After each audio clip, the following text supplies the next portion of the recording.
Why did you go to Israel?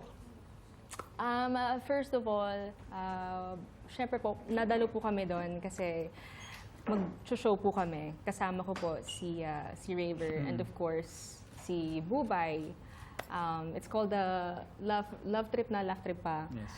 And matagal na po nakaschedule itong show na ito. So we were just very, very excited, of course, to Parang ang be with our Filipino community kababayans. was celebrating, parang may festivity yata ito, no? Yes Itong po. panahon na ito. Yes po. Parang may pinagdiriwang ang Israel. Yes. Hindi lamang tayo sigurado kung ano, but there was a reason. Kasi nalaman din natin na ang Pinoy, I mean, half Filipino, American Filipino superstar Bruno Mars was also there to do a performance. So magkasabayan. So something big was happening. So dumating kayo October 2? Yes. 3. 3? Yeah, 3. Monday. Yes Sige po. nga, anong nangyari? Before October 7, what happened? Well, first of all, Tito Boy, sobrang excited namin na makita yung mga kababayan natin doon, mga kapuso natin doon, mga OFWs natin na talagang excited na makita yung mga kapwa Pilipino nila. And excited kami dahil first time namin together and Holy Land, bucket list. And talagang wala naman kaming iniisip na kahit ano eh. So, pagdating namin doon, it's parang halong work and then na-squeeze in kami ng parang vacation na rin. Nakapamasyal kayo? Opo. Yes, yes. Oh, Tito because Boy. I saw some of your posts. Saan kayo nakapunta, Julian? Raver? We went Yeah. to Bethlehem. We also went to Jerusalem. Jerusalem, We went to Dead the Sea. Dead Sea, Sea of Galilee, Yeah, Jordan River. and So we really took the Yung mga time. churches na talagang kung saan hinimla yung Panginoon Diyos natin. Sacred and Yes, holy super. places, no? That's what's exciting about a place. At saka, para sa ating mga kababayan, napakaganda ng Tel Aviv. Super. Di ba? Napakaganda. Kumusta yung mga Pilipino, yung mga nakakasalubong ninyo, ano ang mga madalas na itinatanong? Kasi, kayo ang koneksyon eh. You know, every time our Filipino OFWs see Filipino artists, para silang nakakakita na rin ng, ng kamag-anak. Yes. Oo, di Yes, ba? yes. Very warm, Tito Boy. And nagulat din po ako na kami actually na marami rin pala tayong mga kababayan talaga sa Israel. Oh, do we have the number, Ardy? How many Filipinos do we have in Israel? Kung hindi ako nagkakamali, I can be wrong, either 30,000 or... Kasi we have some of the best nurses, some of the best caregivers Yes. naroon sa Israel. So, wala kayong kamuang-muang.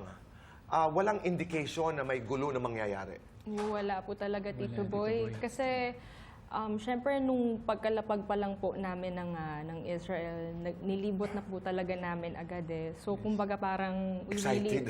Yeah, Excited. sobrang excited po kami na mag-ikot and syempre to visit different places. And then, syempre yung mga nag-accommodate po sa amin. Yes, At and then tas chinek sobrang- na rin natin yung venue. Excited na kami for the show. Saan kayo dapat nag-perform? Supposedly, dapat po ang venue po namin ay sa Smallers. Yes, small Auditorium. Okay. So you went to the venue, I mean, Yes, in yes. preparation Yes po. for the show. And the schedule was October 7, di ba? Yes po. October 7 ng gabi. Yes po. Yes po. Okay. Ano ang nangyari noong umaga ng October 7? Di ba? Kasi yun yung panahon Yes. na nag-umpisa yung pagbomba ng Israel. Yes. What happened? Ang bilis ng mga Mabilis po pangyayari, Tito lahat Boy. ng pangyayari po talaga. Kasi, syempre,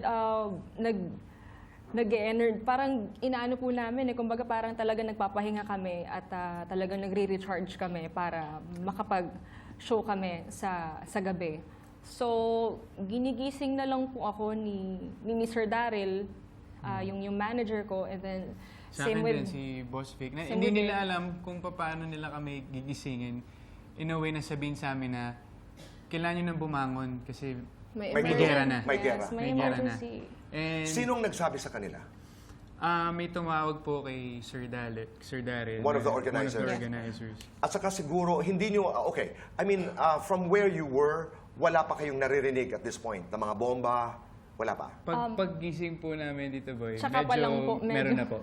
And Meron. kasabay na po kasi nun yung siren. Malakas po talaga yung siren. And then, in 1 minute, dapat makapasok na sa reinforced room na parang bunker siya na. Parang ang tawag yata niyan ay bomb Bomb shelter. shelter. Yes, Oo. yes. So kayo, nung ginising kayo ng inyong mga managers, diretso na kayo sa baba or second floor yata or Yung bomb shelter po was located po dun sa second floor. Yung rooms po kasi namin, meron pong isa sa baba, meron pong dalawa sa second floor. Actually, yung room po is dun sa room namin ni Boss Vic, nung manager ko po. So, hindi ko nga rin alam kasi siyempre po nahihilo din ako na kung saan pupunta. And then sabi ni Sir Darrell na yun yung room, yun yung bomb shelter. Kay-